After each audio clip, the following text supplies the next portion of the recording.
Hi friends, welcome to Telugu tech SP YouTube channel. This is Suresh. ఈ వీడియోలో మనం ward sanitation and environmental secretary జాబ్కి సంబంధించి part below one of the main సిలబస్లో ఉన్నటువంటి మైక్రోబయాలజీలో టాప్ 50 ఇంపార్టెంట్ క్వశ్చన్స్ అనేటువంటివి పికప్ చేసుకొని ఇక్కడ పార్ట్ 2 వీడియో అనేటువంటి చేయడం జరుగుతుంది.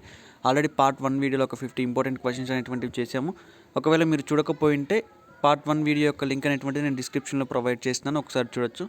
ఇందులో ఫస్ట్ క్వశ్చన్, ముత్యాలను ఏర్పరిచేటువంటి పింక్టాక్ట్ వల్గారిస్ అనేటువంటిది ఏ వర్గానికి చెందింది?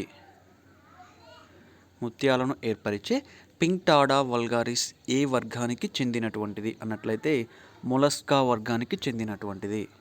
నెక్స్ట్ సెకండ్ వన్, ఎబోలో వైరస్కు రిజర్వాయర్గా అతిదేహిగా ఉండేటువంటి గబ్బిలం ఏ వర్గానికి చెందినటువంటిది?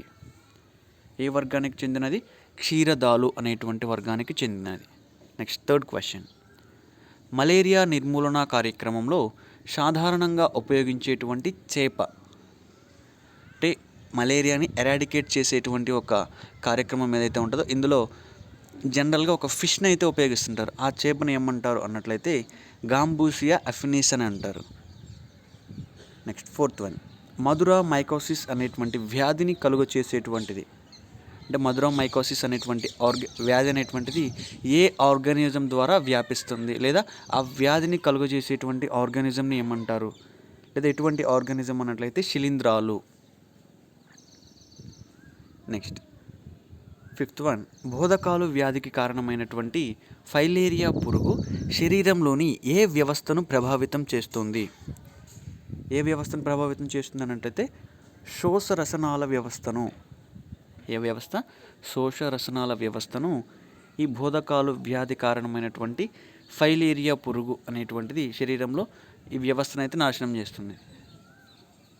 సిక్స్త్ వన్, మలేరియా వ్యాధిని త్వరితగతిన తగ్గించడానికి క్రింది తెలిపిన ఏ చికిత్సను వాడడం జరుగుతోంది?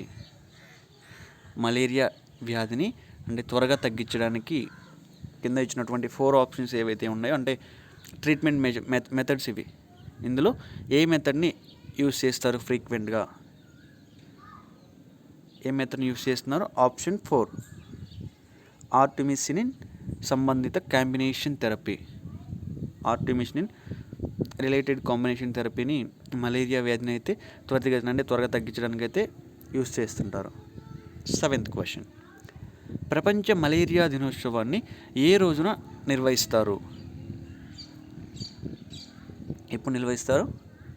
ఏప్రిల్ 25న ప్రపంచ మలేరియా దినోత్సవాన్ని అయితే నిర్వహిస్తారు. Next eighth question, signal KA అను కిట్ను ఏ వ్యాధి నిర్ధారణకు వాడతారు? సిగ్నల్ KA అనేటువంటి ఒక కిట్ ఏదైతే ఉంటుందో ఆ కిట్ని ఏ డిసీజ్ యొక్క రికగ్నిషన్కి వాడతారు? Option 1, kala azar. Next ninth one, Cinchona officinalis అనేటువంటి మొక్క బెరడు నుండి తీసినటువంటి క్వినైన్ ఔషధం ఏ వ్యాధి నివారణకు ఉపయోగపడుతుంది? సింకోనా అఫిసినాలిస్ అనేటువంటి మొక్క బెరడు నుంచి తీసిన క్వినైన్ అనేటువంటి ఔషధం ఏ వ్యాధి నివారణకు ఉపయోగపడుతుంది? మీరు సరిగా గమనించినట్లయితే ఈ క్వశ్చన్లోనే ఇంకో క్వశ్చన్ కూడా అరైజ్ అవుతుంది. క్వినైన్ అనేటువంటి ఔషధం ఏ మొక్క నుండి తీస్తారు అన్నట్లయితే సింకోనా అఫిసినాలిస్ అనేటువంటి మొక్క నుంచి. సో ఈ క్వశ్చన్కి కరెక్ట్ ఆన్సర్ ఏంటి అన్నట్లయితే మలేరియా. క్వినైన్ అనేటువంటి ఔషధం దేనికి వాడుతున్నారు? ఎక్కువగా మలేరియా డిసీజ్ యొక్క ట్రీట్మెంట్లో ఈ క్వినైన్ అనేటువంటి మెడికేషన్ ఎక్కువగా యూస్ చేస్తుంటారు. నెక్స్ట్ క్వశ్చన్, బోధ వ్యాధికి ప్రస్తుతం అందుబాటులో ఉన్నటువంటి ఔషధం. బోధ వ్యాధికి ప్రస్తుతం అందుబాటులో ఉన్నటువంటి ఔషధం ఏంటి? డైఇథైల్ కార్బమైజైన్ అనేటువంటి ఔషధం. దేనికి యూజ్ చేస్తారు ఈ డైఇథైల్ కార్బమైజైన్ అనేటువంటి ఔషధం? బోధకాల వ్యాధికి. నెక్స్ట్ 11th వన్, మలేరియా వ్యాధి కింది ఏ అవయవంపై ప్రభావాన్ని చూపుతుంది? ఒక పర్సన్కి మలేరియా వచ్చినట్లయితే బాడీలో ఉన్నటువంటి ఏ ఆర్గాన్ పైన దాని యొక్క ఎఫెక్ట్ అనేటువంటిది చూపిస్తుంది అన్నట్లయితే ప్లీహం. మలేరియా కారక ప్లాస్మోడియం దోమ నుంచి మానవునికి సంక్రమించేటువంటి దశ ఏది? ఏ దశ? స్పోరోజోయిట్ దశ అంటారు, లేదా స్పోరోజోయిట్ స్టేజ్ అని చెప్పొచ్చు ఇంగ్లీష్లో అయితే. National centre for disease control NCDC ఎక్కడుంది? దీన్ని ఎన్సిడిసి ఇచ్చేసి దీన్ని ఎక్స్పాండ్ చేయమని చెప్పేసి జనరల్ నాలెడ్జ్ క్వశ్చన్స్లో కూడా అడగడానికి ఛాన్స్ ఉంటుంది. ఎక్కడుంది ఎన్సిడిసి అనేటువంటిది? న్యూఢిల్లీలో ఉంది. ఎక్స్పాండ్ ఎన్సిడిసి అన్నట్లయితే national centre for disease control. 14th one, కలుషితమైన, ఇక్కడ కానేటువంటిది మిస్ అయింది, ఒకసారి చూసుకోండి. 14th క్వశ్చన్, కలుషితమైనటువంటి నీరు ఆహారం ద్వారా వ్యాపించేటువంటి వ్యాధి. ఏ వ్యాధి వ్యాపిస్తుంది? టైఫాయిడ్. అదేవిధంగా కలరా కూడా వ్యాపిస్తుంది. ఇక్కడ టైఫాయిడ్ అనేటువంటిది మెన్షన్ చేయలేదు, కానీ కంటామినేటెడ్ వాటర్ వలన, కంటామినేటెడ్ ఫుడ్ తీసుకోవడం వలన కూడా టైఫాయిడ్ డిసీజ్ అనేటువంటిది వస్తుంది. దీన్ని టైఫాయిడ్ డిసీజ్ ఇంకొక విధంగా ఎట్లా చెప్తారంటే వాటర్ బోర్న్ డిసీజ్ అంటారు. BORN కాదు, BORNE. BORN అంటే పుట్టడం, BORNE అంటే కలిగి ఉండడం అని చెప్పేసి మీనింగ్ వస్తుంది. సో కంటామినేటెడ్ వాటర్ కానీ కంటామినేటెడ్ ఫుడ్ కానీ తీసుకున్నట్లయితే, అంటే పాడైపోయినటువంటి వాటర్ కానివ్వండి, పాడైపోయినటువంటి ఫుడ్ కానీ తీసుకున్నట్లయితే కలరా డిసీజ్తో పాటు టైఫాయిడ్ డిసీజ్ రావడానికి కూడా ఎక్కువగా ఆస్పెక్ట్స్ అనేటువంటివి చాలా ఉంటాయి. 15th question, national institute of communicable diseases ఎక్కడుంది? National institute of communicable diseases అనేటువంటిది ఎక్కడ ఉంది అన్నట్లయితే న్యూఢిల్లీలో ఈ national institute of communicable diseases అనేటువంటి సెంటర్ ఉంది. 16th వన్, క్రింది వాటిలో ఏ వ్యాధిని హ్యాన్సన్స్ వ్యాధి అని కూడా అంటారు? క్రింద ఇచ్చినటువంటి డిసీజెస్లో ఏ డిసీజ్ని హ్యాన్సన్స్ డిసీజ్ అని కూడా అంటారు? కుష్టు వ్యాధిని. Next question 17th one, diphtheria వ్యాధిలో ప్రధానంగా ప్రభావితమయ్యేటువంటి శరీర భాగం. డిఫ్తీరియా డిసీజ్ కనుక ఒక పర్సన్కి వచ్చినప్పుడు మెయిన్గా అంటే ఏ బాడీ పార్ట్ అనేటువంటిది మేజర్గా అటాక్ట్ అవుతుంది, అంటే మేజర్గా ఎఫెక్ట్ అవుతుంది అన్నట్లయితే గొంతు, థ్రోట్. నిశ్శబ్ద హంతకిగా కింది వాటిలో దేనిని పేర్కొంటారు? అంటే సైలెంట్ కిల్లర్ అంటారు ఇంగ్లీష్లో. దీనిని కింద ఇచ్చినటువంటి హ్యూమన్ బాడీకి సంబంధించినటువంటి ప్రాబ్లమ్స్లో దేనిని పిలుస్తారు? సైలెంట్ కిల్లర్ అన్నట్లయితే క్షయ, టీబీ అంటారు కదా, ట్యూబర్క్యులోసిస్ అనేటువంటిది. ట్యూబర్క్యులోసిస్ అనేటువంటిది బ్యాక్టీరియా ద్వారా వస్తుంది. ఆ బ్యాక్టీరియాని ఏమంటారంటే మైకోబ్యాక్టీరియం అని అంటారు. నెక్స్ట్, ట్యూబర్క్యులోసిస్ రాకుండా యూజ్ చేసేటువంటి వ్యాక్సిన్ ఏమంటారంటే BCG వ్యాక్సిన్ అంటారు. దీని యొక్క ఫుల్ ఫామ్ ఏంటంటే బ్యాసిల్లస్ క్యాల్మిటెగ్యూరిన్ అని అంటారు. నెక్స్ట్ 19th వన్, టైఫాయిడ్ని నిర్ధారించడానికి వాడేటువంటి పరీక్ష, లేదా టైఫాయిడ్ని ఏ పరీక్ష ద్వారా నిర్ధారిస్తారు అన్నట్లయితే వైడాల్ పరీక్ష. నెక్స్ట్ 20, భారతదేశంలో క్షయ రోగులపై సమగ్ర సమాచారాన్ని అందించడానికి స్థాపించినటువంటి ఆన్లైన్ డేటాబేస్ యొక్క పేరు. భారతదేశంలో క్షయ రోగులపై సమగ్ర సమాచారాన్ని అందించడానికి స్థాపించినటువంటి ఆన్లైన్ డేటాబేస్ యొక్క పేరు ఏంటి అన్నట్లయితే నిక్షయ్. 21, అంతర్జాతీయ క్షయ దినోత్సవం ఎప్పుడు జరుపుకుంటారు? నేషనల్ టీబీ డే ఓ నేషనల్ ట్యూబర్క్యులోసిస్ డేని ఎప్పుడు జరుపుకుంటారు అన్నట్లయితే మార్చ్ 24th. 22, లాక్జా డిసీజ్ అనేటువంటిది ఏ వ్యాధికి పేరు? లాక్జా డిసీజ్ అనేటువంటిది ఏ వ్యాధికి పేరు అన్నట్లయితే tetanus. Next 23, national institute of cholera and enteric diseases NICED ఎక్కడుంది? NICED కోల్కత్తాలో ఉంది. దీన్ని కూడా NICED అని చెప్పి ఇచ్చేసి పార్ట్ ఏలో ఎక్స్పాండ్ దిస్ అని చెప్పేసి అనడానికి కూడా ఛాన్స్ ఉంటుంది. NICED అంటే ఏంటి ఫుల్ ఫామ్ ఒకసారి చూసుకోండి, national institute of cholera and enteric diseases. Next, meningitis వ్యాధి ఏ అవయవానికి సంబంధించినది? మెనింజైటిస్ అనేటువంటి డిసీజ్ అనేది బాడీలో ఉన్నటువంటి ఏ ఆర్గాన్కి సంబంధించినటువంటిది? ఏ ఆర్గాన్కి సంబంధించింది? మెదడు, హ్యూమన్ బ్రెయిన్కి సంబంధించినటువంటి వ్యాధి. 25th వన్, బొటులిజం, దీన్నే ఫుడ్ పాయిజనింగ్ అంటారు. అయితే దేని వలన కలుగుతుంది ఈ ఫుడ్ పాయిజనింగ్ అనేటువంటిది? బ్యాక్టీరియా వలన. బ్యాక్టీరియా ఏడు బ్యాక్టీరియా అంటే అందులో నెంబర్ ఆఫ్ బ్యాక్టీరియాస్ అనేటువంటివి ఉంటాయి. దేని ద్వారా ఈ ఫుడ్ పాయిజనింగ్ అనేటువంటిది అయితే జరగవచ్చు. 26th వన్, ఏడాదిలోపు శిశువుల్లో కలిగేటువంటి డయేరియా వ్యాధికారక వైరస్ ఏది? ఏడాదిలోపు శిశువుల్లో కలిగేటువంటి డయేరియా వ్యాధికారకమైనటువంటి వైరస్ ఏది అన్నట్లయితే రోటా వైరస్. రోటా వైరస్ వలన డయేరియా అనేటువంటిది వస్తుంది. డయేరియా అంటే నథింగ్ బట్ మోషన్స్, సింపుల్ టెర్మినాలజీలో చెప్పాలంటే. 27th క్వశ్చన్, హెచ్బివి వ్యాధిగ్రస్తులు అధికంగా ఉన్నటువంటి దేశం ఏది? హెచ్బివి వ్యాధిగ్రస్తులు అధికంగా ఉన్నటువంటి దేశం ఏది అన్నట్లయితే దక్షిణాఫ్రికా. దక్షిణాఫ్రికాలో ఈ హెచ్బివి కాదు, అది హెచ్ఐవి. దక్షిణాఫ్రికాలో హెచ్ఐవి డిసీజ్ సంబంధించినటువంటి పేషెంట్స్ అనేటువంటి వాళ్ళు ఎక్కువగా కనిపిస్తుంటారు. నెక్స్ట్ 28th క్వశ్చన్, క్షయ వ్యాధికారక బ్యాక్టీరియాను మెదడు వర్ధనం చేసినటువంటి శాస్త్రవేత్త. క్షయ వ్యాధికారక బ్యాక్టీరియాను మొదట వర్ధనం చేసినటువంటి శాస్త్రవేత్త ఎవరు అన్నట్లయితే రాబర్ట్ కోచ్.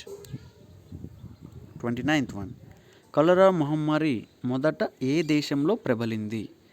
కలరా డిసీజ్ అనేటువంటిది మొట్టమొదటిగా ఏ దేశంలో ప్రబలింది అన్నట్లయితే భారత్. ఇండియాలో ఇది డిసీజెస్ అనేటువంటిది ఎక్కువగా బయటికి రావడం జరిగింది, కలరా డిసీజ్ అనేటువంటిది. స్త్రీలలో తరచుగా వచ్చేటువంటి గర్భాశయ ముఖద్వార క్యాన్సర్కు కారణమైనటువంటి వైరస్. స్త్రీలలో తరచుగా అంటే ఫ్రీక్వెంట్గా కనిపిస్తుంటాయి క్యాన్సర్స్. ఏమేంటివి? గర్భాశయ క్యాన్సర్ మరియు ముఖద్వార క్యాన్సర్స్ లేదా గర్భాశయ ముఖద్వార క్యాన్సర్ ఏదైతే ఉంటుందో దీనికి ఒక వైరస్ అనేటువంటిది కారణమవుతుంది. అయితే ఆ వైరస్ని ఏమంటారు అన్నట్లయితే హ్యూమన్ ప్యాపిలోమా వైరస్ అంటారు. ఈ హ్యూమన్ ప్యాపిలోమా వైరస్ ద్వారానే ఫీమేల్స్లో ఈ గర్భాశయ ముఖద్వార క్యాన్సర్ అనేటువంటిది ఎక్కువగా వస్తుంటుంది. 31, క్రింది వాటిలో ఏ వ్యాధి దోమకాటు వలన సంక్రమించదు? సంక్రమిస్తుంది కాదు, సంక్రమించదు అనేటువంటిది గుర్తుపెట్టుకోండి. ఏ వ్యాధి సంక్రమించదు అన్నట్లయితే ఫైలేరియాసిస్ అనేటువంటి వ్యాధి దోమకాటు వలన అయితే సంక్రమించదు. అయితే ఇక్కడ రిమైనింగ్ 3 ఉన్నాయి కదా, ఇవి 3 కూడా దోమకాటు వలన సంక్రమిస్తుంది. సో ఇక్కడ ఒక్క క్వశ్చన్లోనే మళ్ళీ మీరు 3 క్వశ్చన్స్ ఎక్స్ట్రా అనేటువంటి రైస్ చేసుకోవచ్చు. అంటే డెంగ్యూ వ్యాధి దోమకాటు వలన సంక్రమిస్తుందా లేదా ఒకటి, అతినిద్ర వ్యాధి దోమకాటు వలన సంక్రమిస్తుందా లేదా సెకండ్ క్వశ్చన్, తర్వాత మలేరియా వ్యాధి అనేటువంటిది దేని వలన సంక్రమిస్తుంది, దోమకాటు వలన కాదా, ట్రూ ఆర్ ఫాల్స్ అని స్టేట్మెంట్ అడిగినప్పుడు కూడా ఆన్సర్ చేయొచ్చు. నెక్స్ట్ 32, మలేరియా నిర్మూలన వ్యాప్తిని అరికట్టడానికి క్రింది వాటిలో ఏ ఔషధాన్ని ఉపయోగిస్తున్నారు? ఏ ఔషధాన్ని ఉపయోగిస్తున్నారు? Option 3 chloroquine. ఈ క్లోరోక్విన్ అనేటువంటిది ఈ మధ్య బాగా ఫేమస్గా వచ్చింది. ఈ కరోనా వైరస్ దాని కింద కూడా వ్యాక్సినేషన్ ప్రిపరేషన్లో కానివ్వండి, లేదా తర్వాత ఈ డిసీజ్ అనేటువంటిది కొద్దిగా కంట్రోల్ చేయడానికి కూడా ఈ మెడిసిన్ యూస్ చేస్తున్నారని చెప్పేసి కొన్ని న్యూస్లో అయితే స్ప్రెడ్ అవ్వడం జరిగింది. నెక్స్ట్ 33, స్వైన్ ఫ్లూ వ్యాధికి కారణమైనటువంటి వైరస్. H1N1 అనేటువంటి వైరస్ వలన ఈ స్వైన్ ఫ్లూ అనేటువంటి వ్యాధి వస్తుంటుంది. 34th క్వశ్చన్, బ్రాంకైటిస్ అనేటువంటిది ఏ అవయవానికి వస్తుంది? బ్రాంకైటిస్ అనేది ఏ అవయవానికి వస్తుంది అన్నట్లయితే ఊపిరితిత్తులు. 35, తుప్పు పుట్టినటువంటి ఇనుము వస్తువులు గుచ్చుకోవడం వలన వచ్చేటువంటి వ్యాధి. తుప్పు అంటే రస్ట్ ఫామ్ అవుతుంది కదా, ఆ రస్ట్ ఫామ్ అయినటువంటి ఐరన్ మెటల్స్ గుచ్చుకోవడం వలన వచ్చేటువంటి వ్యాధి ఏది అన్నట్లయితే ధనుర్వాతం. 36th వన్, తొలిసారిగా గుర్తించినటువంటి క్రిమి సంహారకం అంటే ఇన్సెక్టిసైడ్ అంటారు క్రిమి సంహారకాలని. అయితే మొట్టమొదటిగా గుర్తించినటువంటి తొలి క్రిమి సంహారకం ఏది అన్నట్లయితే DDT అనేటువంటి క్రిమి సంహారకం. 37th వన్, క్రింది వాటిలో భిన్నమైనటువంటిది ఏది అన్నట్లయితే అథ్లెట్ ఫుట్ అనేటువంటిది. నెక్స్ట్, శిశు మరణాలకు వచ్చే డిప్తీరియా వ్యాధి వల్ల ఏ అవయవం ప్రభావితమవుతుంది?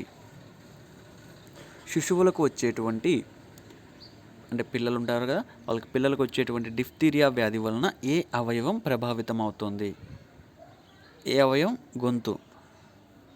39th వన్, బ్యాక్టీరియా ఫేజ్ను అనేటువంటివి, ఇది 1995లో సివిల్స్లో అడిగినటువంటి క్వశ్చన్ ఇది.